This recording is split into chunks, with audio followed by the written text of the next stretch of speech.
welcome to RBTV. Today we're here in People in Perspective with my special guest, Louis Delgado, who is a retired philanthropist.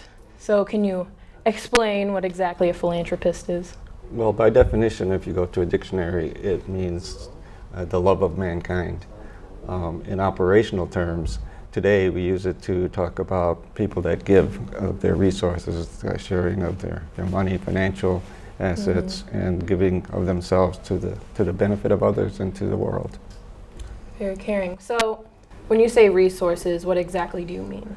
Well, it could be anything from material resources. Let's say you're donating your cars and your homes to benefit other people. They could sell that home and use the resources to implement social service programs or youth programs or schools such as RB, or colleges and universities, as well as hospitals and clinics.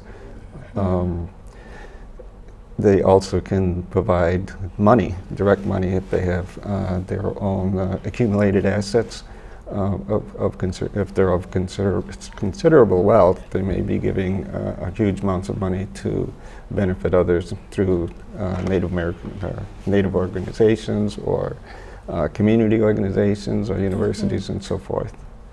Well, where does all this money come from? Like you said something about having a really wealthy person donating the money, or is it just like what the organization brings together and then giving it?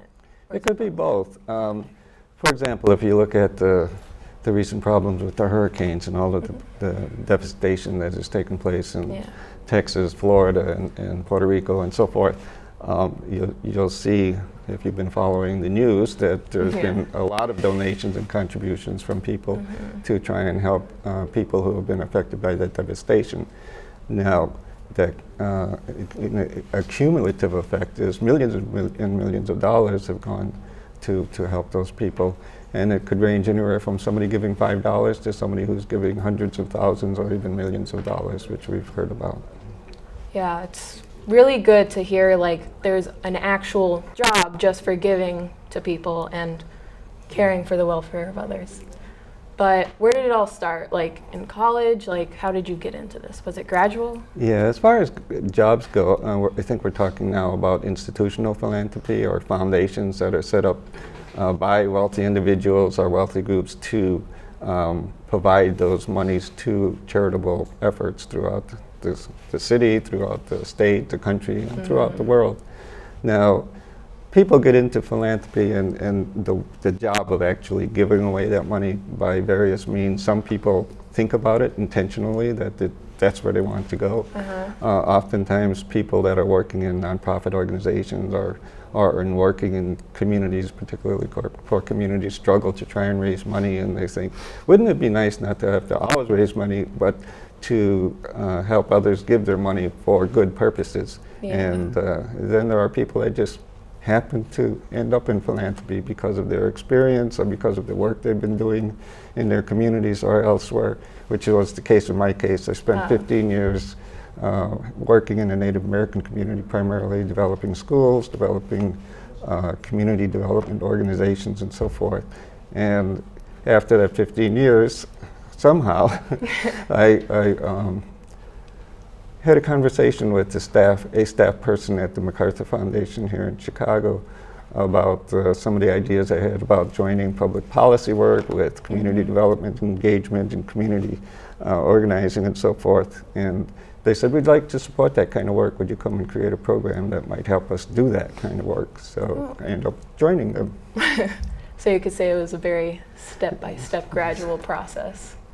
Yeah, in my case, it was a rather serendipitous kind of activity where it wasn't planned, it just was organic, and that's where I wound up. That's a $5 word right there. But so what did you major in college? In college, at the undergraduate level, I majored in elementary education, and then I went on, once I got my degree from the University of Illinois, Chicago here, I went on to the University of Chicago and received a master's degree in social work. And then I also, later on, a few years after that, also received another master's degree in public policy.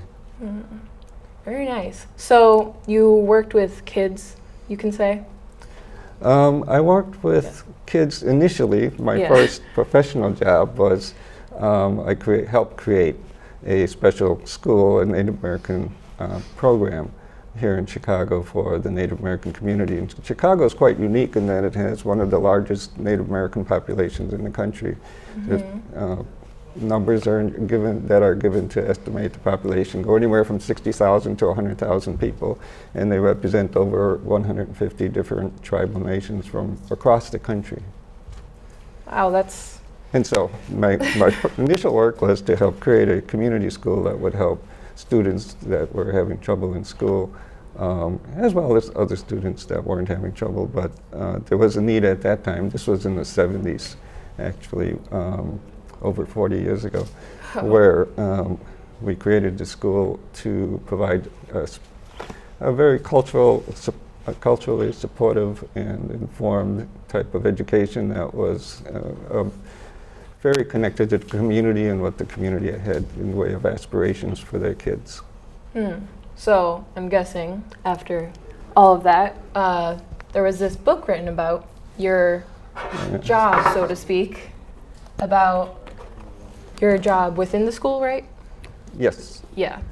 So that book was written by John Lukaitis, and it was a book to talk about educational programs that were developed during the 70s, 80s, and into the 90s within the Native American community here in Chicago. And so there's a chapter devoted in the book to the work I was doing at the elementary school, which was called Owaiowa. Owaiowa was a Assiniboine Lakota word that means a place of learning.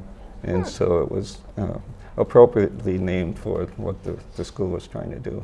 So there's a picture in the book. There's a chapter in the book devoted to that school, as well as a picture of me with my students there at the very beginning. Look at that hair. That was the 70s, remember? Yeah. Yeah. That's really a small class. Is that? Oh, well, that was just a group of students that we pulled together that happened to be around. And the school really received a lot of attention locally and nationally. It was written up in a lot of magazines, and there were various articles about the kind of work I was doing, because it was an exemplary program that was addressing a very important need and problem, because the Native American students at that time weren't doing very well in school, and there's a whole legacy about the inappropriate educational programming that was developed by the federal government to educate Native Americans, and it wasn't a very pretty picture. Yeah, I can imagine.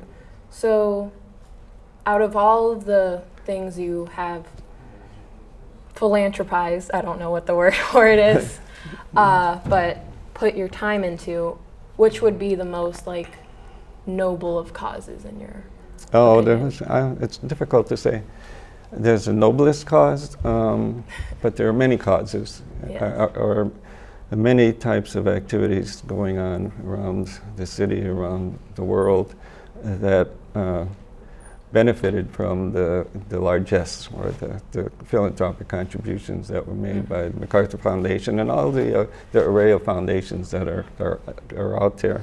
My particular work at the foundation, this was in the late 80s, early 90s, was to target money to community development efforts within poor communities that were struggling economically, had other kinds of problems associated with them.